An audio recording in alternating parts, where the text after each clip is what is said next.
ada sekitar 56 pertanyaan ya yang dilemparkan ke Bang Abraham Samad dengan memakan waktu kurang lebih hampir 10 jam. Dari jam 10 pagi sampai jam 8 malam. Titik yang lama. Ya. Pada intinya ada beberapa pertanyaan yang disampaikan berkaitan dengan kasus jasa palsu dan juga sebetulnya berkaitan dengan banyak hal yang berkaitan dengan podcast ya Bang. Berkaitan dengan podcast, namun kami menyayangkan beberapa hal gitu. Pertama diantaranya adanya kebanyakan pertanyaan justru keluar dari kejadian ataupun waktu kejadian dan tempat kejadian yang sudah tertuliskan dalam surat panggilan. Dalam surat panggilan itu dituliskan bahwa kejadiannya terjadi tanggal 22 Januari. Sedangkan banyak pertanyaan yang dilontarkan oleh penyidik itu berada di luar dari tempus dan lokus delikti yang sudah ditulis dalam surat panggilan. Sehingga kami menduga ada nuansa kriminalisasi dan juga ada nuansa pengekangan kebebasan berekspresi dan berpendapat di internet yang dialami oleh Pak Abraham Samad. Teman-teman ada yang mau menambahkan? Ya, terima kasih. Pertama saya ucapkan dulu terima kasih yang sebesar-besarnya buat teman-teman media yang setia menunggu ya dari pagi sampai malam.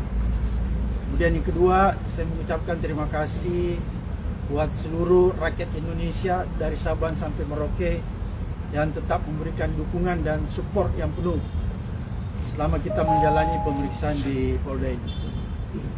Menarik tadi pemeriksaan yang berlangsung cukup lama waktunya sebenarnya, tapi kalau kita lihat sebenarnya lamanya itu karena secara teknis ya, pengetikan, kemudian tanda tangan, ada 24 rangkap dan lain sebagainya, kemudian istirahat. Jadi itu yang memakan waktu yang cukup lama. Tapi yang ingin saya tekankan bahwa kalau kita lihat di surat panggilan itu kan lokus tempus deliktinya tanggal 22 Januari tahun 2025. Tapi ternyata dalam perkembangan di dalam pertanyaan-pertanyaan yang diajukan oleh penyidik itu rata-rata keluar dari dari substansi surat panggilan ya. Tapi pada intinya dari pertanyaan-pertanyaan itu lebih banyak menanyakan tentang isi podcast saya, isi wawancara saya terhadap Roy Suryo, Rismon, Dr. Tifa, Kurnia, dan Rizal Fadila. Jadi hampir sebagian besar pertanyaan diarahkan ke sana. Oleh karena itu sebenarnya kita tidak sesalkan karena kalau dilihat dari surat panggilan tempus lokus deliktinya itu tanggal 22 Januari, tapi itu tidak terlalu banyak dielaborasi. Karena kenapa saya katakan tidak terlalu banyak dielaborasi? Karena kalau berpatokan pada tanggal 22 Januari 2025 sebenarnya bisa dipastikan saya tidak bisa dimintai keterangan sebagai saksi karena saya tidak mengetahui peristiwa itu, tidak melihat dan tidak merasakan. Oleh karena itu tadi teman-teman lawyer menyatakan ketika kita kunci jawaban terakhir bahwa sebenarnya proses pengambilan BAP pada hari ini itu melanggar kitab undang-undang hukum acara karena tidak sesuai dengan surat panggilan mengenai tempus dan lokus deliktinya. Selain tidak sesuai dengan KUHP, dia juga melanggar prinsip-prinsip hak asasi manusia.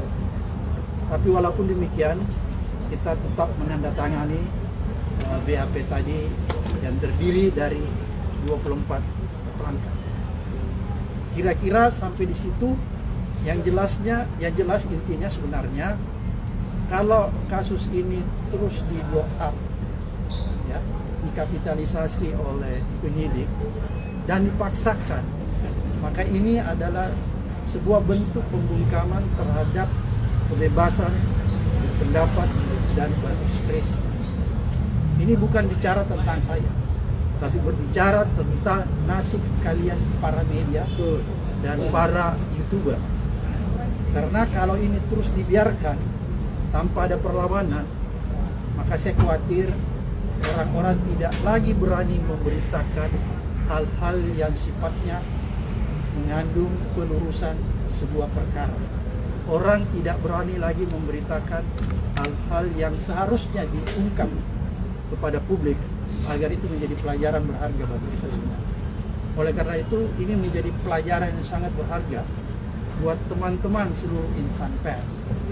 Jadi kita tidak berbicara tentang Abraham Samad, tapi kita berbicara tentang ada upaya untuk membungkam kebebasan berpendapat, kebebasan berekspresi, dan sikap kritis dari masyarakat sipil, dan sekaligus mempersempit ruang demokrasi. Ini yang paling berbahaya.